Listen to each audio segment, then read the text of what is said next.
เอาน้องอันนี้ก็เครื่องพระอาจารย์คือเก่าขอขอบใจผู้ใหญ่ใจดีเนี่ยขอขอบใจผู้ใหญ่ใจดีเด้อสบายดีอ๋อจะเห็นยังนี่นะอันนี้ก็คือเป็นเครื่อง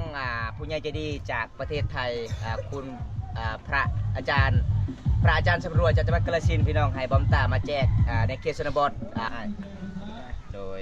ขอบใจผู้ใหญ่ใจดีทั้งคุณเลยขอบใจละลายเด้อผู้ใหญ่ใจดีส่งผู้ใหญ่ใจดีพากมาเด้อไอเมเด้อเวลาเฮ็ดให้เฮ็ดสวนต้องนุ่งทรงมันสะดวกสบายทุกคนน้องสาวอาทิตย์พี่น้อง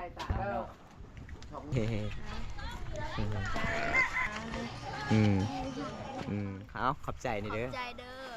อก็ให้ตาโคดองเด้อขอบใจทั้งพูนนับทั้งพูนนับไอพรเป็นบ่ขอขอบใจละลายเด้อผู้ใหญ่ใจดีไม่แห้งขอให้ร่ำให้รวยนี่ปรารถนาสิ่งใดขอให้ได้สิ่งนั้นเด้ออามูมี่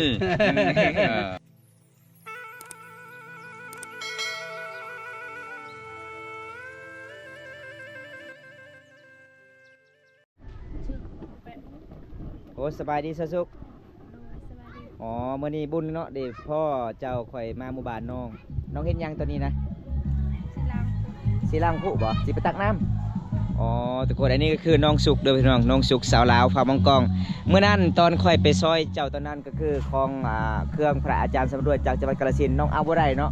มีแต่เครื่องใหญ่ป่ะน้องอ๋อเพราะว่าบอมตาก็บ่ได้เลือกเพราะว่ามื้อนี้ก็มีเครื่องพระอาจารย์เพิ่นฝากมาให้เด้อเอ้าน้องอันนี้ก็เครื่องพระอาจารย์คือเก่าขอขอบใจผู้ใหญ่ใจดีเนี่ยขอขอบใจผู้ใหญ่ใจดีเด้อจากพังไทยขอให้อยู่ดีมีแห้งขอให้อยู่ดีมีแห้งขอให้ร่ำให้รวยขอให้ร่ำให้รวยปรารถนาสิ่งใดขอให้ได้สิ่งนั้นเด้อปรารถนาสิ่งใดขอให้ได้สิ่งนั้นปรารถนาสิ่งนั้นขอให้ได้สิ่งนั้นขอให้ได้สิ่งนั้นอ๋อแสดงว่าตอนนี้น้องกสิไปตักน้ำเนาะเป็นยังไงดีใจบ่เมื่อนี้กสิได้เครื่องก็งามเบิ้งเลยเนาะงามบ่งามเลยเนาะโอ้น้องก็ดีใจหลายเพราะว่าสุดก่อนก็คือคุณพระอาจารย์ฝากมามีแต่เสื้อใหญ่ๆเนาะน้องนุ่งมาได้มาสุดนี้ก็คือมีแต่พอดีเลยชนบทบ้านเฮาเอาไว้เลยน้องเอาทุกคนนี่ก็คือน้องสุกสาวลาวโดยทุกคนดีฟอน้องเฮากะมาหมู่บ้านน้องก็ต้องมาแวะมาให้น้องก่อนแล้วก็เครื่องพระอาจารย์สำรวยจากประเทศไทยฝากมาน้องก็ดีใจหลายเงินสารบ้านซองน้องประมาณสำนี้เลยทุกคนเห็นบอกทุกคนสบายดีไอ้สบายดีอ๋อจะเห็นยังนี่นะก็เห็นเดี๋ยวไปจะอยู่พอดีบ่อยู่เฮือนบ่โดยอันนี้เฮือนเจ้าบ่โดยโอ้ทุกคนอันนี้อายเพิ่นอยู่พอดีเบิ่งเฮือนสารบ้านซองน้องอายกับประมาณสำนี้เลยทุกคนมื้อนี้กับบ่มีหยังเด้อสิให้น้องส่งนี่แหละมีคุณพระอาจารย์สำรวจจากจังหวัดกาฬสินธุ์ฝากมาเพราะว่าเขตชนบทบ้านเฮาบ่มีส่งเนาะก็คือส่งของอ้ายเบิ่งขาดเลยเด้อทุกคนโอ้ยขาดไปแล้วเด้อพี่น้องอันนี้ก็คือเป็นเครื่องผู้ใหญ่ใจดีจากประเทศไทยคุณพระอาจารย์สำรวจจากจังหวัดกาฬสินธุ์พี่น้องให้บอมตามาแจกในเขตชนบทฟูโรโตอันนี้เป็นเครื่องใหม่ทุกคนมือหนึ่งเลยทุกคนเลยอันนี้คือเครื่องไอ้ใหญ่เพื่อนฝากมาบอมตาก็จัดให้ตามคอคุณพระอาจารย์สำรวจพี่น้องแล้วก็สีมาให้ไอ้เพื่อนตัวหนึ่งพี่น้องไอ้เพื่อนก็ทรงนุ่งกับขาดเลยเด้อทุกคนเอาไอ้โดยขอบใจผู้ใหญ่ใจดีทั้งคุณเลยขอบใจละลายเด้อ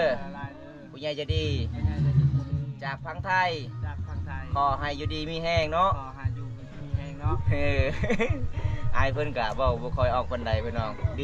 ดีใจบ่ดีใจบัดนี้ก็จะได้นุ่งทรงใหม่เลยเนาะทรงเก่ามันขาดแล้วทุกคนเลยเอาจะได้บอมตากันสิเลาะต่อหมู่บ้านเลยทุกคนชีมาแจกละลายอีกพี่น้องและการเสื้อผ้าเก่าๆเนี่ยพี่น้องตอนนี้ดีฟอไอเม่เพื่อนบอกว่าบ่มีทรงสีนุ่งเหมือนไม่เท่าบ่มีทรงบ่อ๋อเวลาออกป่าออกดงเนาะบ่มีเนาะอันนี้คือทรงผู้ใหญ่ใจดีพากมาเด้อไอเม่เด้อทรงมือหนึ่งยังใหม่อยู่เด้พอได้นุ่งออกป่าออกดงเนาะเอาขอบใจผู้ใหญ่ใจดีนี่เด้อขอบใจลูกเอ้ยนี่พี่น้องเพื่อนกาขอไอพรประมาณสนี้ทุกคนเดี๋ยวบอมตากระสิเลาะอีกหมู่บ้านนี้ทุกคนขอบใจหลายได้ไม่เท่าเด้อหลังจากที่บอมตามาให้สาวสุกและกาบ่าวทองเพราะว่าบอมตาก็เดินทางหมู่บ้านนี้ก็ต้องแบ่งกันทุกคนเลยเอาสบายดีซีก่อนเด้อสบายดี ายดี FC นี่ เฮาก็สิมาทำบุญกับทีมงานเฮาไอบุญตาและสาวสุข โดย ใจดีฝากเครื่อง โดย มาจากฝั่งไทยเนาะ โดย ตามชนบทพี่น้อง โดย ขอบคุณ เอา ใจ อันนี้ก็คือบ่าวทองเฟสพร้าวมังกรเนาะ โดย ฝากกดติดตามในอยเด้อ FC บำตาหลายๆคนฝากเป็นกำลังใจให้น้องเพิ่นแน่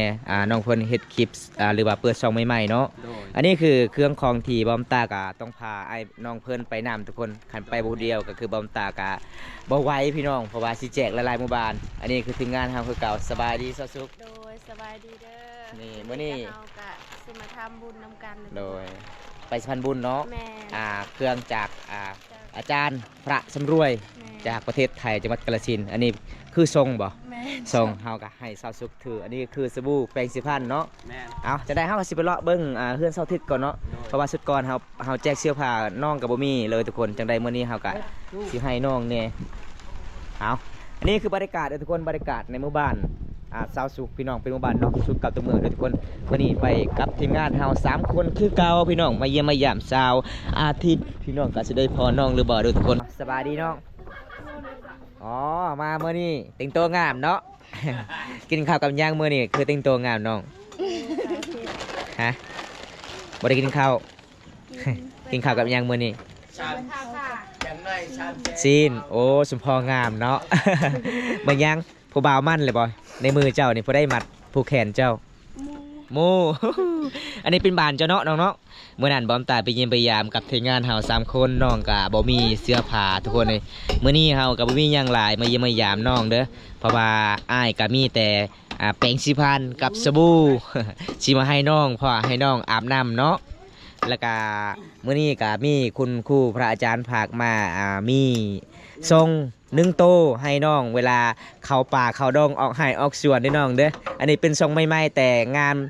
มบ่งามแต่บอมตากับบ่ฮู้เพราะว่าเป็นทรงมือหนึ่งเลยน้องเอ้ยเพราะว่าคุณพระอาจารย์เห็นคิดมื้อนั้นเจ้ามีติดถึกทรงอิหยังทรงใหญ่บ่ นุ่งบ่ได้เนาะ เอาทุกคนจะได้เฮาก็สิจัดให้ตามคำขอผู้ใหญ่ใจดีก่อนเด้อทุกคน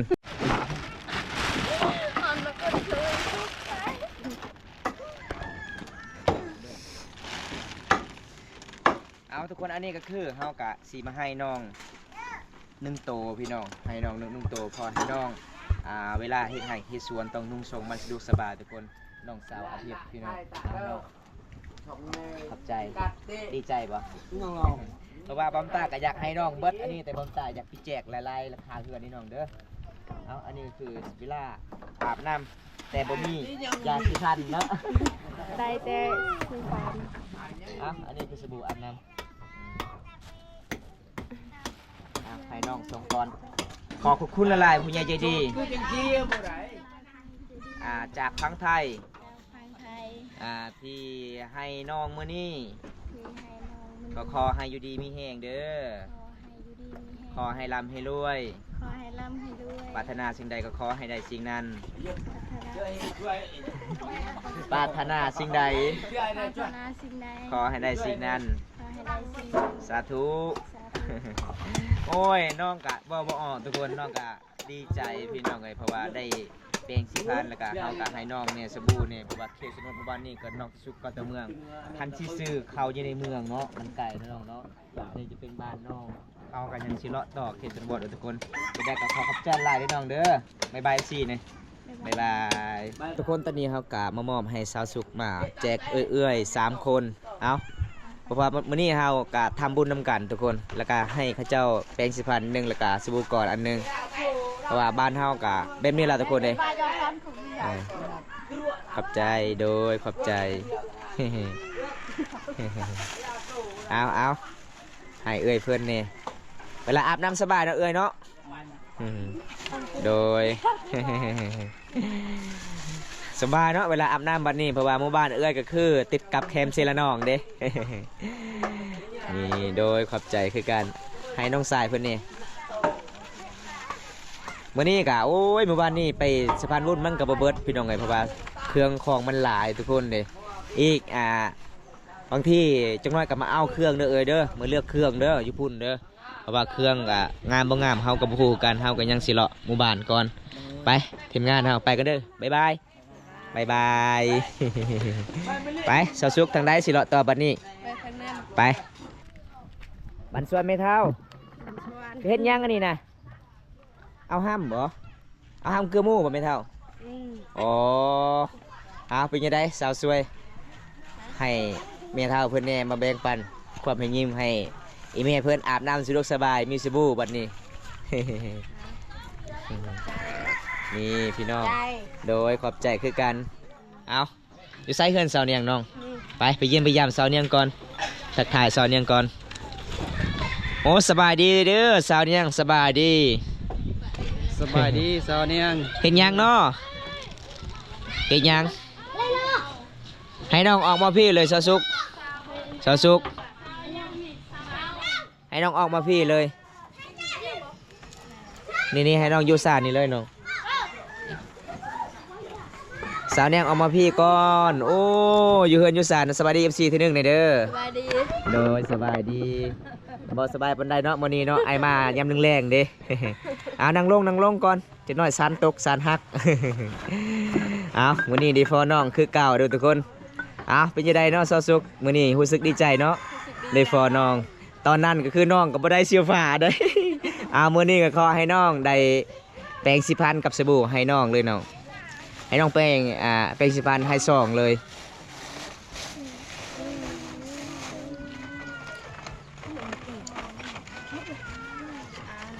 อืมเอาขอบใจนี่เด้อ ใจเด้อ โดยขอบใจคือกันเอาจังได้มีซองทีมงานเฮาสิให้น้องแน่แบ่งให้น้องแน่เพราะว่าน้องกะสิเข้าป่าเข้าดองมันก็สะดวกสบายให้เลยเอาสุกมาแบ่งนี่อันนี้เป็นเครื่องใหม่เด้อสาวเนียงเด้อนี่เด้อเพราะว่าคุณพระอาจารย์กะเป็นห่วงน้องหลายมื้อนั้นกะถึกเสื้อ เช้านี้สายทรงนี้เวลา ใส่ซองนี่เวลาเจ้าไปเอาพักเด้อ ดีใจป่ะน้อง ดีใจ ดีใจเนาะก็คือน้องมื้อนี้ก็ซอยเวียกอีกบ่ก็เจ้าเฮ็ดงานดองบ่น้องมื้ออื่นก็คือน้องบ่ได้อยู่เฮือนเนาะอ๋อมื้ออื่นก็คือทางหมู่บ้านเจ้าบ่าวเจ้าสาวมาเฮือนอีพ่อยแม่พี่น้องเป็นงานแต่งเดียวเฮาก็สิถ่ายเนาะสาวสุกเนาะ แม่ บ๊ายบายสิเด้อสาวเนียงบ๊ายบายไปสาวสุกไปต่อวันนี้เฮาก็สิลุยต่ออีกทุกคนสบายดีไหมเท้า ไปได้ จะเฮ็ดหยังเนี่ยนะ เขาดัก อ๋อเด้อ เพิ่นว่าเนากระดังเอาเนากระดังเพิ่นว่าบ่ฮู้เลย เขาดักลาย โดยเอาสิให้แม่เฒ่าเลยน้องสุก ใจเด้อ โดยขอบใจคือกันเด้อแม่เฒ่าเด้อ เอาทุกคนเฮากะมาเยี่ยมมายามมื้อนี้กะได้พอละลายพี่น้องบรรยากาศยามแรงเลยทุกคนเลยเป็นจังไดเนาะสุกให้อายเพิ่นเนี่ยเพิ่นนึงส่งเพราะว่าสบายเข้าป่าเข้าดงนี่ให้อายเพิ่นตัวนึง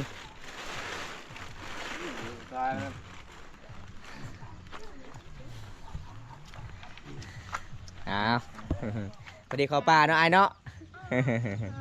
ส่งใหม่เด้แมนขอบใจเด้อขอบใจเด้อเด้อ ผู้ให้อีกขอบใจเนาะ ผู้เอาไม่ได้ขอบใจเลย ไปจะเดินทางต่อบัดนี้ลุยทางใดเอาทุกคนเฮากะยังสิเลาะทางต่อเด้อทุกคนบรรยากาศยังแรงในหมู่บ้านนี้เฮากะสิแจกหลายๆคนเลยทุกคนเลยเพราะว่ามื้อนี้กับเลาะจุนหอดค่ำเลยทุกคนจุนเบิดยาสีฟันหรือว่าแป้งสีฟันกับสบู่ก่อนเลยทุกคน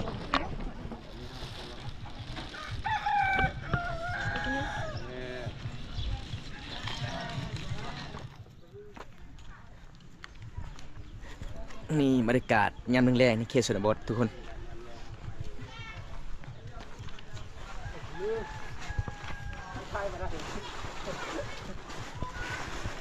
สบายดีได้ไปไหนล่ะให้เบิ่งเด้อเป็ดนี่เป็ดสบู่นี่โดยสบายดี ทุกคนยาก เอามาเอาแล้วแม่อาย สบายดี มาเอาสบู่นี่เวลาอาบน้ำสบาย สบายผู้แขกมาพร้อม เอา ยาสิพันบ่มีบ่ บ่มี จ้า โดยขอบใจเด้อ ขอบใจ โดยขอบใจหลายขอบใจหลาย โอเค เอาทุกคนเฮากะสิเดินทางต่อพี่น้องสิเลาะพูนพี่น้องเอ้ยเขตชนบทเด้อทุกคนมื้อนี้ก็สิพาสาวสุกไปเลาะก่อนโอ้หมู่บ้านสาวสุกนี่กว้างเนาะสาวสุกเนาะไปเลาะทางนั้นก่อนนี่เด้อทุกคนบรรยากาศยามแรง เห็นบ่ยามแรงๆนี่บางคนก็อยู่เฮือนอยู่ศาลเด้อทุกคนเขตชนบทบ้านเฮาต้องแบบนี้ล่ะทุกคนเด้อสบายดีเด้อพ่อเฒ่าเฮ็ดหยังนี่พ่อเฒ่าจะเฮ็ดหยังกันนี่นะ เข้า โอ้เสติบข้าวบ่โอ้โดยอีพ่อเพิ่นก็สานติบข้าวเก่งเด้อทุกคน เอาให้พ่อเพิ่นแน่พ่อมีกำลังใจพ่อแบ่งปันความหิมจากคุณพระอาจารย์สำรวยประเทศไทยจังหวัดกาฬสินธุ์ สบายอาบน้ำเด้อพ่อเฒ่าเด้อเฮาก็มีหยังสิให้มีแต่ซ้ำนี่ล่ะ ไปกันเด้อพ่อเฒ่าเด้อโดยไปสาวสุกเลาะต่อบัดนี้เป็นยังไงสาวสุก ตอนนี้เขาก็ใส่ นาบาวกันเนาะอืม กับสโนว์ ที่อากาศเราดีเพื่อนอากาศรุ่งเพื่อน เอาอันนี้ละเมียของเพิ่นเราว่าพวกข่อย3 ปีเมีย18 ปีเมียไปใส่พอเมียนะ ไม่พูดละ ไปลิ้นแล้ว ก็ โอ้ เอาขอบใจเด้อพ่อเฒ่าเด้อโดยขอบใจเป็นยังไงสุกๆเอากระสิเลาะต่อเนาะ แม่ สิเลาะจากทางไหน เป็นซอพุทธี ไปทางนั้นก่อนทุกคนมื้อนี้ก็สิพาสุกๆก็สิมาเลาะทั่วหมู่บ้านเด้อทุกคนบรรยากาศยามแล้งๆพี่น้องผมว่าหมู่บ้านนี้ก็ส่วนหลายก็เฮาก็ได้พ่อก็เจ้ามาที่ไฮที่สวนทุกคนเฮาก็สิมาแจกแบ่งปันความให้ยิ้มในเขตชนบทเด้อทุกคน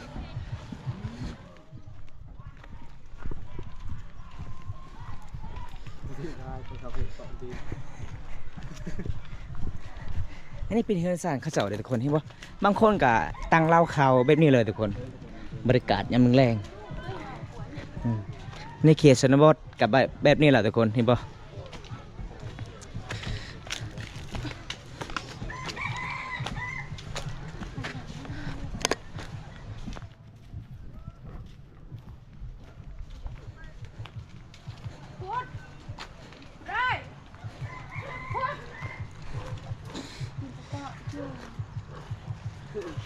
ทางนี้บ่มีคนอยู่เนาะทางนี้เนาะ